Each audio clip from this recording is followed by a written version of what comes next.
Hey friends, I'm Glenn Thomas, and in this video, I want to just show you a bit of my mix preparation. Some of the things that I prep before I start actually mixing the sessions that I work on.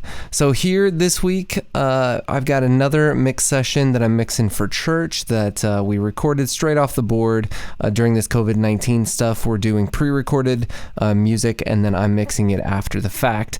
So again, we've got some vocals coming in here. We've got a cello. We've got some drums with the Roland SPD-SX doing some samples, cajon. This week I added an overhead speaker.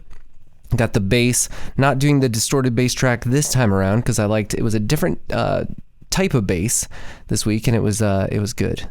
Guitar bus, acoustic, electric, and then this week I also tracked, not only did I track straight off the Nord, but I also tracked the MIDI, which is giving me the ability to actually come in and use Wave's Grand Rhapsody piano and replace the sound that was coming off that Nord, just because in this case I like this better. It gives me a little bit more flexibility that way. So some of the things that I do when I get these mixes, when I start to prep, as you'll notice, it's pretty chopped up already. There's a lot of gaps in here, and that's the first thing that I do is I go through and to the best of my ability I start to take out anything, like for example, some of these sections, if I just expand some of these out, you'll see like on that Roland SPD-SX, there's nothing being played up until here.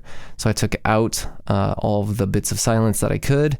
Again, just trying to clean things up. On this overhead cymbal track, I tried to clean up, especially on this one, there was some bleed that happens because it's an overhead cymbal. So if you look in here and maybe we solo this out, you'll hear some bleed.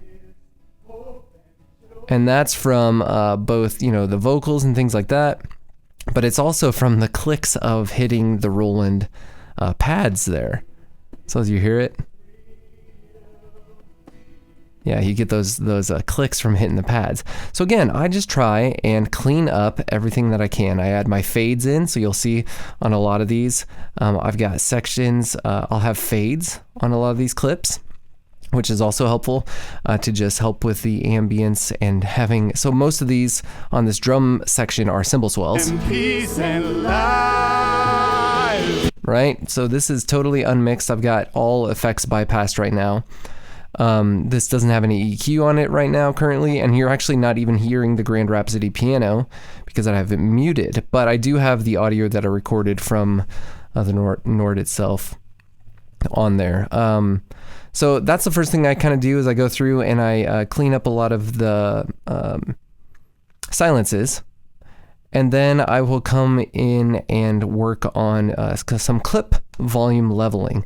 So if you notice when I zoom to a different degree here, I've broken up a lot of these clips, and even on these vocals, I've chopped different sections that were loud versus really soft, and I just try and level everything out. I don't want to completely take out all the dynamics. I don't want to absolutely make everything the exact same. You'll notice I leave some quieter sections here on this, but what I am trying to do is get everything at least a little bit more common, especially with your vocals, because they're one of the most important things, right? So what I'll do is I'll go through and I'll just look at a section pretty roughly at this point, and then I will look at this section, look at the waveforms. Yeah, that looks pretty good. I know this is a quieter section, but I still need to boost it. So in this case, I had to boost it 16 dB because there was some leaning away from a mic, but we still need it to be in there. We don't need it to be as loud as some of these other sections, but we want to help make everything a little bit more consistent.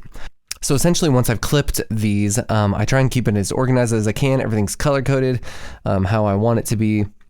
I've got everything just about how I want it. Then what I'll start to do, like I said, is the volume leveling, get some levels adjusted on things for certain sections, leaving in dynamics, letting some things come and go. But then that's when I start adding EQ, effects, things like that. So in this instance, I've just been doing some testing. Again, I'll toggle these effects on, and there's that Grand Rhapsody right now.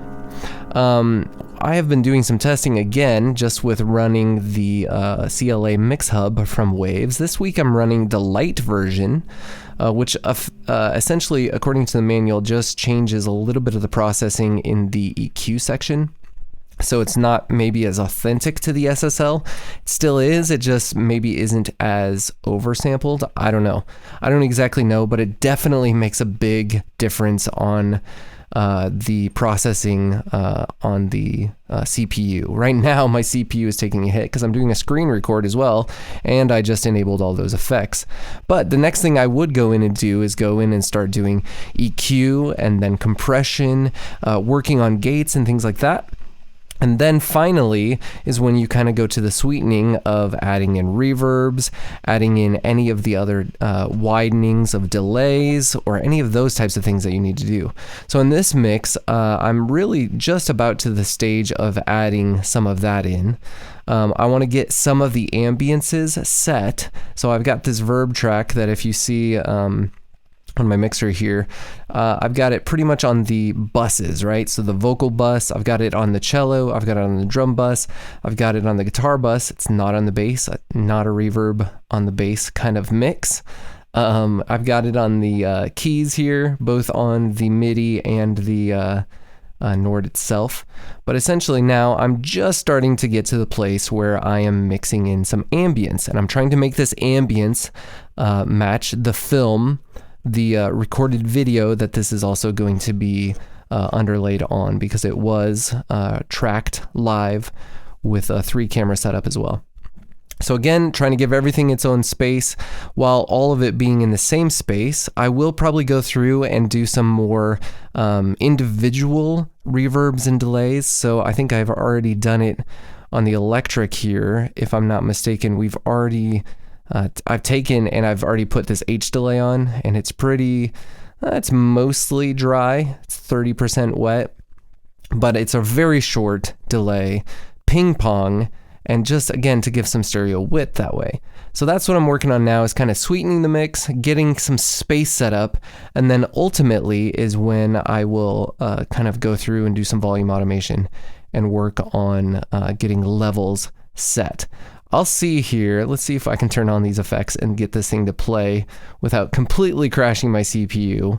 But so I'll give you the before and after. So this is with effects off and playing. There you go. So you can actually see I'm hitting some clips here, and that's because all my compressors are disabled right now. Let's play that again. So this is kind of where we've come from. Right, and then we toggle those effects on.